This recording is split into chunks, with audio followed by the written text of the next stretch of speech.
Welcome to this YouTube channel.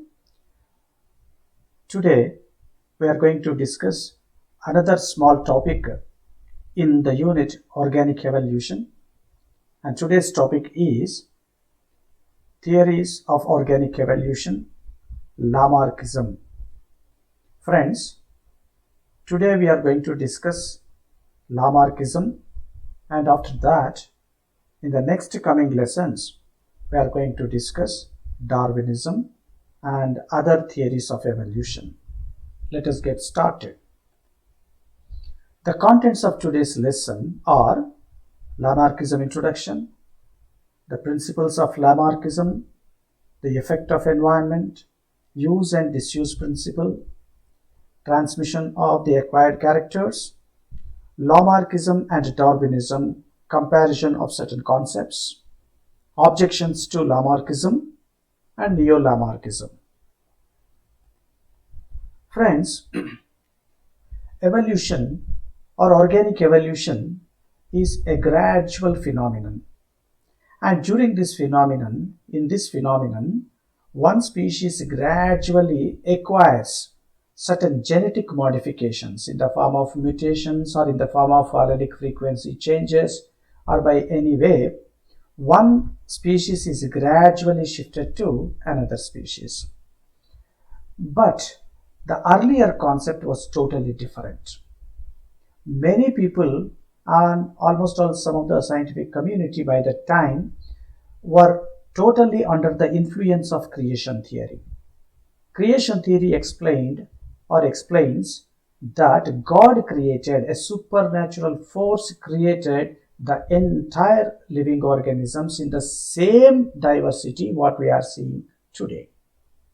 So to come out of that particular concept is really a big challenge at that time.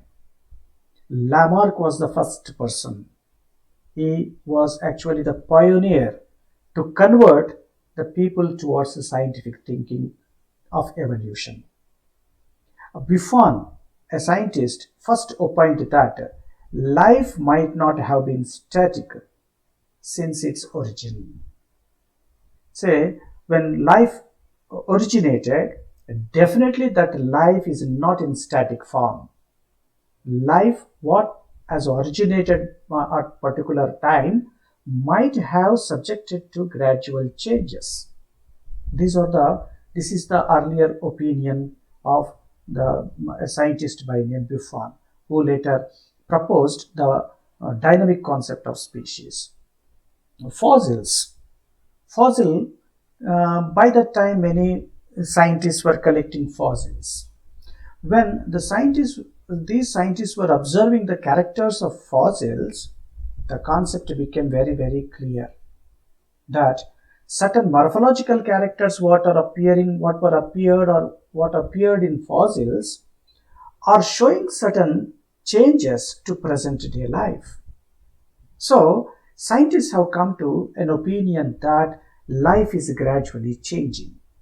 The change in life can be denoted or can be mentioned as evolutionary process or organic evolution. Okay. Lamarck, Jean-Baptiste de Lamarck, who is recognized as the first person or proponent who have proposed an organized theory to explain evolutionary process. Before Lamarck, many scientists were saying different opinions about evolution, but they were not in an organized manner. They were not explained with certain evidences. So Lamarck was the first person to explain the process of evolution in the scientific way, in a very simple way, and in the most convincing manner. He was the first person to propose a scientific theory in an organized manner.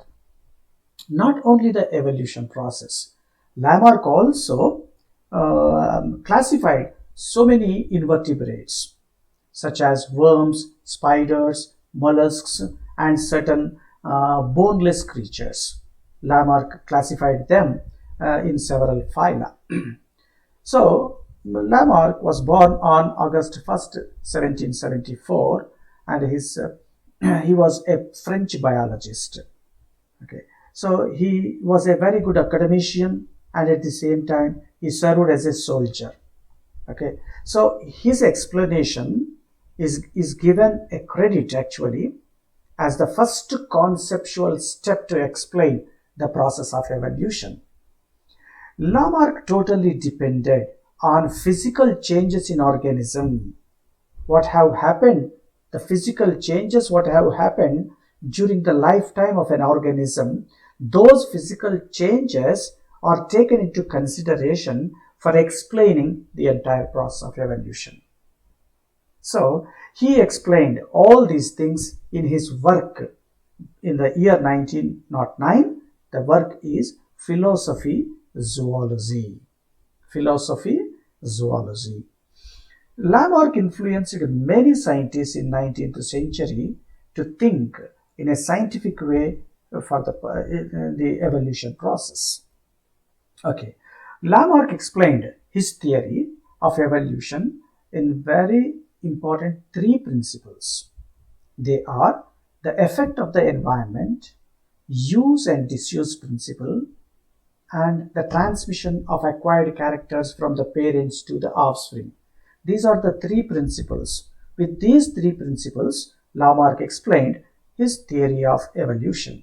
Okay, the first theory, let us see the first theory, that is the effect of the environment. According to Lamarck, environment is playing a very, very important role in the process of evolution. The environment is nothing but the surroundings of a particular organism is subjected to changes. Whenever a change happened in the environment, the change will cause a change in the body of an organism. A physical change appeared in the body of organism because of a change what has happened in the environment. So any change in the environment will lead to a change, to develop a particular change in the body of an organism. This physical change, what has happened because of a change in the environment, is called as an acquired character. So Lamarck here used a term called acquired character. Acquired character is the character that developed in the lifetime of an organism because of a change in the environment, or because of using a particular organ, or because of not using a particular organ. So acquired character is the character that developed in the lifetime of an organism. Okay, a change in our body because a change in the environment is nothing but a kind of adaptation. A kind of adaptation. Let me give an example. Of course, these physical changes are not the raw materials for the evolution process, as later it was proved, but it is the first step to explain something about evolution in a scientific manner with certain evidences. Okay, so whenever we happen to stay for some time in sunshine, a change in our environment in the form of sunshine will bring a change in our body, so that tanning of our body occurs, our skin tanning occurs. Okay, our body pigmentation became dark because when we are moving from shaded area to sunshine area. Lamarck explained in the similar way. This is a physical change what has caused in our body because our environment got changed. Some of the followers of Lamarck planted certain plants, one in the shaded area and the other one in the sunshine area. Naturally, the plant which is growing in sunshine area grow taller than the same what is growing in the shaded area. So a change is very clearly observed here because of a change in the environment. According to Lamarck, this change is called an acquired character. It is called a physical change, or it is also known as an adaptation.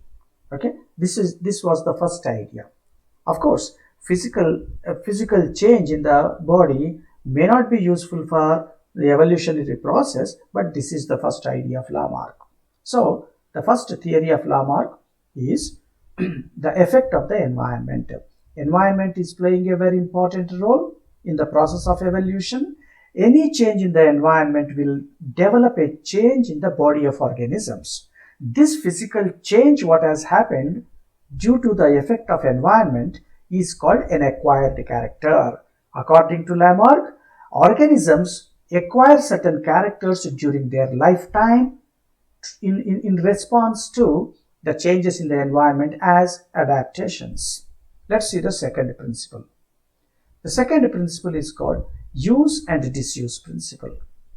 According to Lamarck, when any one particular organ in a particular organism is continuously under use, it is used continuously, that organ tends to develop better. If any organ is began to use more than it had in the past, because of more use, it would increase in its lifetime. So during the lifetime of an organism, if that organism uses one particular organ, the continuous use of that particular organ will bring a change in the physical structure or development of certain muscle or learning of some properties. So a change will be occurring or in a positive manner. The more the use, the development may be there for that particular organ. So if any organ is began to use more than it had in the past, it would definitely increase in its lifetime. Probably, Lamarck opined, a kind of nervous fluid will be secreted. Because of this nervous fluid, that particular organ is developing. Okay, this principle is known as use principle. Use principle states that any particular organ, if it is used continuously, constantly, that organ tends to develop, and in the lifetime it may become a new organ in generation after generations. Okay, you take for example giraffe. Okay, according to Lamarck, the ancestors of giraffes were short-necked antelopes. These short-necked antelopes happened to live in barren land. Okay, in barren land there was no grass to eat on the ground. That's why these short-necked antelopes tried to catch the leaves on the trees. For this purpose, continuously and constantly they have to stretch their forelimbs and they have to stretch their neck. And this kind of continuous use of stretching the neck and continuous stretching of the forelimbs gradually developed increased the length of the neck and increased the length of the forelimbs. According to Lamarck, this principle is called use principle. Another example was also given by Lamarck. So you might have observed some certain aquatic birds. Aquatic birds have developed a web in their hind limbs, and this web is useful for swimming purpose. Their ancestors were not having the web. When they started swimming in water continuously, they used their hind limbs. As a result of that, a kind of web is developed.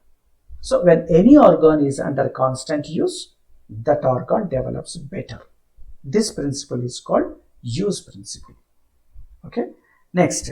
So this principle is also having another part, that is disuse principle. On contrary to the first principle, use principle, disuse principle states that when any particular organ in the body of an organism is not under constant use, when it is stopped using, that organ gradually decreases in size.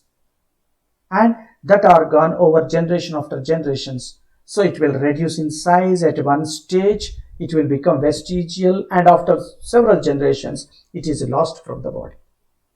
Okay, so this principle states that any particular organ which is not under constant use in the lifetime, that organ will gradually be reduced in size.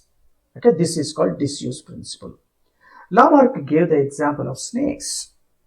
The ancestors of snakes were limbed lizards.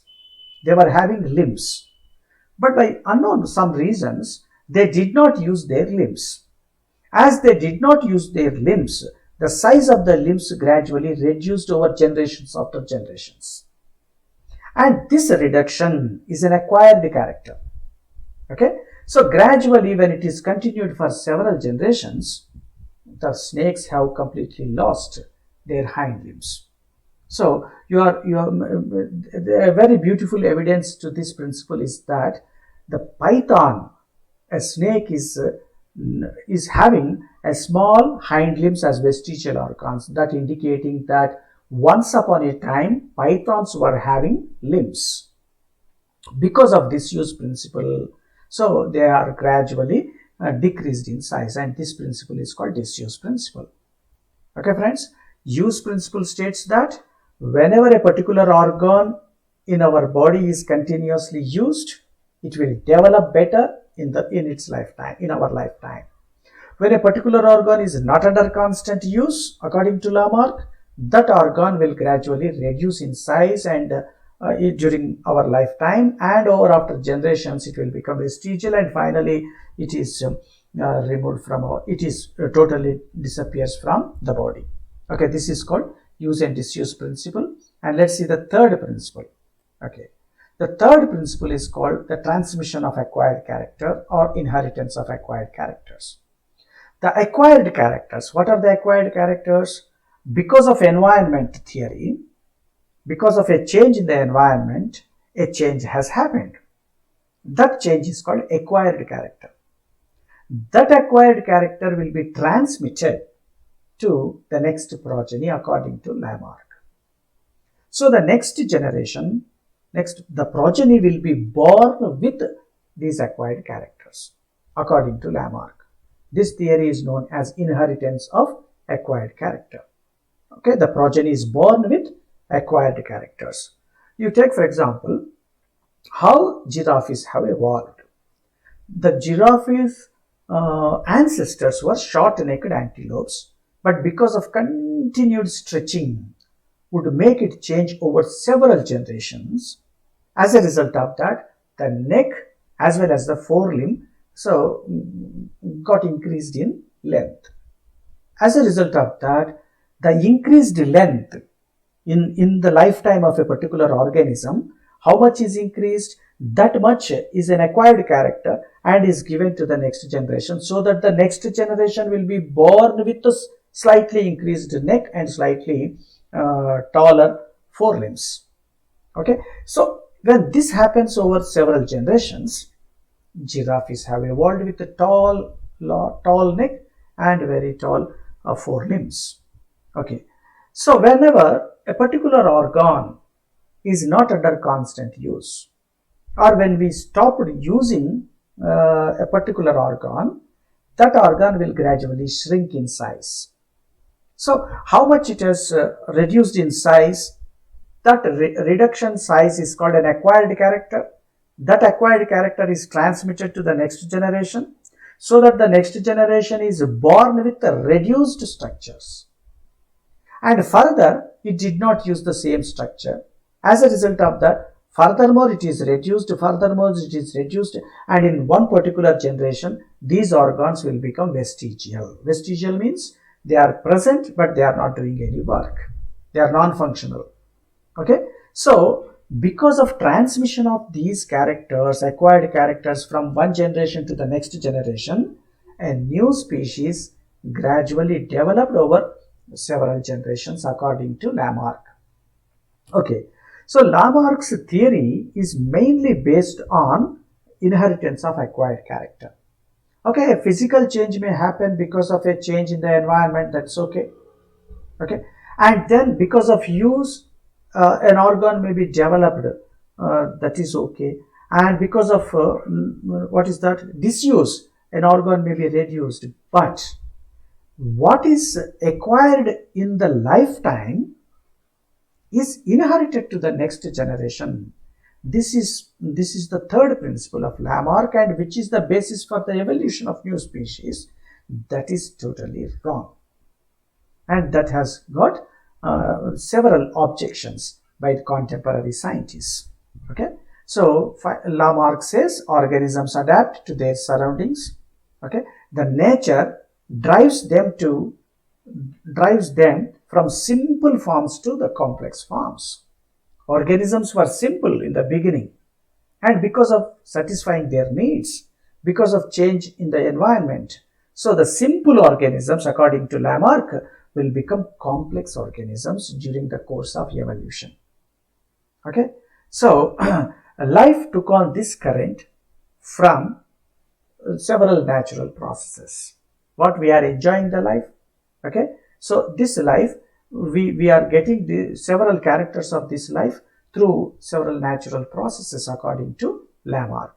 So Lamarck theory is totally based on nature that is influencing the living organisms to cause a particular change. Okay, so these are the three principles proposed by Lamarck. They are very simple, they are very much convincing, but they don't stand so against the scientific evidences. Let us see. Lamarckism and Darwinism. Let's have a comparison. And after comparison, okay, we will come to this slide later. First, let us see objections to Lamarckism. Lamarckism was discredited by many geneticists, many scientists, genetic scientists during 1930s. The genetic information never passes from somatic cell to the germinal cell. Okay, there is no such mechanism.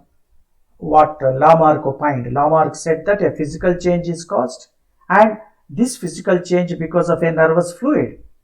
Okay, it may go to the, what is that called, germinal cell, and where from it goes to the next generation.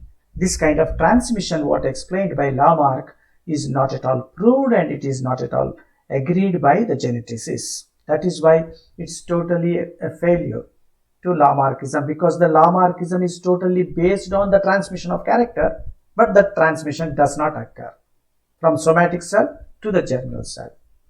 Okay, you take for example an evidence. Blacksmith continuously uses his arm to beat with a hammer. As a result of that, this arm may be developing some certain muscles. Okay, definitely use principle is working here, but the child born to the blacksmith may not be having such a change in the arm. Okay, not at the birth, but after becoming adult also, at least by the same age what the father blacksmith did certain use. So by that time also the arm did not develop any change. That's why this theory is not accepted. There is no evidence for this theory. And then you see skillful musician fingers. The musician fingers are moving in such a way so that wonderful music comes out. Okay, and their children may not be developing this skill, because the characters what the physical changes have acquired by the somatic cells never go to the germinal cell or germ cell. So that's why Lamarckism is not at all accepted. Well developed muscles of athletes are not at all inherited to their children. Okay, and moreover, very interestingly, making perforations on ear pinna and on the nose tip for wearing ornaments has been a practice for many generations in India. However, the children born to such mothers are not born with these perforations intact. So that's why Lamarckism is having no scientific evidence to stand or to explain the entire process of evolution. And moreover, many scientists, many persons rejected Lamarckism on the basis of religious grounds, because Lamarck explained that nature is causing all these changes. Nature is influencing all these organisms to undergo changes. By that time, God is the superior. Okay, so how Lamarck can say nature is the superior one? That's why, based on religious things also, Lamarckism was discredited. But a very big blow occurred to Lamarckism in the form of August Weismann's germplasm theory. August Weismann's germplasm theory derooted Lamarckism from the minds of scientists at the time. What Augustus Weismann did? Augustus Weismann performed decaudalization experiment. Decaudalization experiment means, so he collected the experimental material, a pair of rats, and cut the tails of the rats. The rats are very well living. That means they have acquired a character of living without tail. Okay? And when the next progeny produced, August Weismann measured the length of the tail. The length of the tail remained as it is. Okay? And he cut the tail again and again for 21 generations. Even in the 22nd generation also, the length of the tail did not decrease. So by this evidence, it is very, very clear that disuse principle won't work out. Disuse principle won't work out because all these physical changes are happening in the somatic cells. The somatic cell change will not be transmitted to the germ cell or germinal cell, germline cell. So that's why the entire Lamarckism is derooted from the minds of scientists by the theory of germplasm theory proposed by Augustus Weismann. Weismann proposed the germplasm theory, which states that our body is made up of two plasms. One is called germplasm and the other one is somatoplasm. And somatoplasm is for our own purpose, and the germplasm is bringing the characters for the next generation. What change that has happened in the somatoplasm will never be inherited, but a change that happens in the germplasm will be inherited to the next generation. Okay? Kazil and Philip conducted certain experiments with the guinea pigs, transformed the gonads of the two different pigs. When the gonads are transformed, characters are also transformed. By this way, germplasm theory is proved correct, and Lamarckism was totally disproved by Augustus Weismann. Okay, Lamarck died in poverty and obscurity. Okay, even though Lamarckism was totally derooted, but we need to recognize one very importance of Lamarckism. He was the pioneer scientist to explain the entire process of evolution in a scientific way, in an organized manner. So this kind of concept, Lamarckism, brought a shift from theory of creation to the theory of nature. Okay, so scientists started thinking that nature is doing something over organisms. So this is having that kind of importance. Lamarckism is mainly explaining the influence of nature. Nature is bringing some changes in the form of adaptations or in the form of certain physical changes. Okay, these are described as acquired characters, but the main failure of Lamarckism is that passage of characters from somatoplasm to germplasm, what is explained, that is totally objectionable and wrong. Now, let's see the other one. Comparison. Let us see. After Lamarckism came Darwinism, but Darwin also made certain mistakes, and there is a small comparison between Lamarckism and Darwinism. To understand the Darwinism, let us see this one. Lamarckism and Darwinism, a comparison of concepts. Friends, Lamarck used the term called use and disuse. Because of use, because of disuse, because use and disuse are occurring in the nature, in our environment only. So these will bring changes according to Lamarck. But what Darwin used? Darwin used variations. So organisms definitely develop physical changes. Physical changes are common for both Lamarckism and Darwinism. Lamarck opined that physical changes occur because of environment, because of use, because of disuse.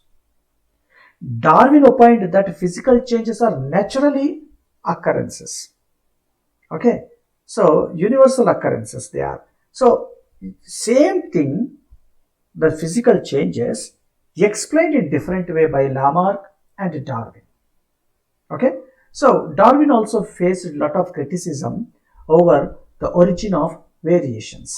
As you know very well, Darwin explained survival of the fittest but not arrival of the fittest, because he explained variations but he did not explain how variations occur. And moreover, what variations Darwin explained are there in the somatoplasm. Okay, in this comparison we see that Lamarck and Darwin did the same thing. Okay, so this is one comparison we need to understand. Of course, Darwin mentioned the other very important theory called natural selection, which has got greater importance. And the second comparison is Lamarck explained the transmission of characters for the first time. Transmission of characters from somatic cell to germline cells. But where Charles Darwin used the term inheritance. So Charles Darwin also proposed pangenesis theory, which is also proved wrong. Okay, in some comparison is there between Lamarckism and Darwinism, but Darwin convinced in a totally different way. Okay, Lamarck explained that organisms are evolving from simple to complex. So simple organisms are gradually increasing and going to higher order complexity. But Darwin explained that there is differential survival. Differential survival is bringing complexity.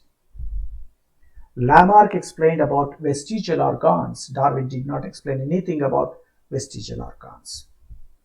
According to Lamarck, there is no idea. In Lamarckism, there is no idea of extinction.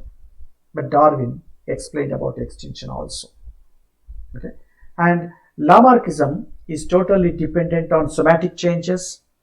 Darwinism also dependent on somatic changes, but later these changes are improvised as mutations. Lamarck explained change occurs because of a need. Changes occur in living organisms because of a kind of need, due to need. Darwin explained changes occur because by chance. Changes occur by chance. They are called variations. Variations are universal. Okay. So Lamarck explained two forces of evolution. One is called complexifying force, which is making the organism simple to complex. The other one is adaptive forces. To satisfy the need, a new character is developed. So Lamarck totally concentrated that two forces are creating a new species. What are the two forces? Complexifying force and adaptive force. Complexifying force, what is there in nature, is making the body very, very complex, increasing the functional efficacy. The second one, adaptive forces. Adaptive forces are making the organism to adapt to a new kind of situation or environment. But Darwin explained the same thing as that happens because of natural selection. However, Lamarckism was totally disproved. Still, there are some scientists who are following Lamarckism. They are called NeoLamarckists, and their ideas are actually improvising the ideas of Lamarck, and that constitutes NeoLamarckism. Lamarck was the only person to explain the vestigial organs. Vestigial organs are formed because of disuse principle. When any particular organ is not under constant use, that organ will gradually reduced in size, and finally it will become vestigial organ. So far, Lamarckism is the only thing that explains about vestigial organs. Contributions of Lamarck paved the way for acceptance of scientific concept of evolution, because by the time when Lamarck explained all these things, every person was influenced by creation theory. It was very, very difficult to drag the attention of the people towards the scientific concept of evolution. Lamarck did that one. That's why we need to give importance to Lamarckism, because it is shifted the thinking pattern of scientists towards scientific way, in a scientific way. The scientists who are still following Lamarckism are Cope, Osborne, Packard, and Spencer. So they were trying still to explain the Lamarckism with certain kinds of adaptations. Lamarck was the person to use the adaptive force for the first time. Adaptive force is a kind of internal force, so that makes the organism change its physical structure to suit the particular need. Adaptations, according to NeoLamarckism, are universal. A very good evidence to Lamarckism is collected observed by Paul Kammerer. Paul Kammerer observed the development of normal eyes in the cave-dwelling Proteus sanguinus, the blind salamander, when the blind salamander is kept in daylight for some time. And eyes appeared all of a sudden. Eyes or gradually became functional. Non-functional eyes became functional. And such functional eye character, the functional status, is transmitted to the next generation also. As long as they are in light situation, in changed environment situation, so they are having functional eyes. So still many scientists are following Lamarckism, but scientists say that physical change is not the actual cause of evolution. The physical changes are actually explained as mutations. So mutations may cause evolution. Friends, with this you might have understood about Lamarckism, mainly the importance of Lamarckism in evolutionary theories. Thank you. Thank you for watching this video.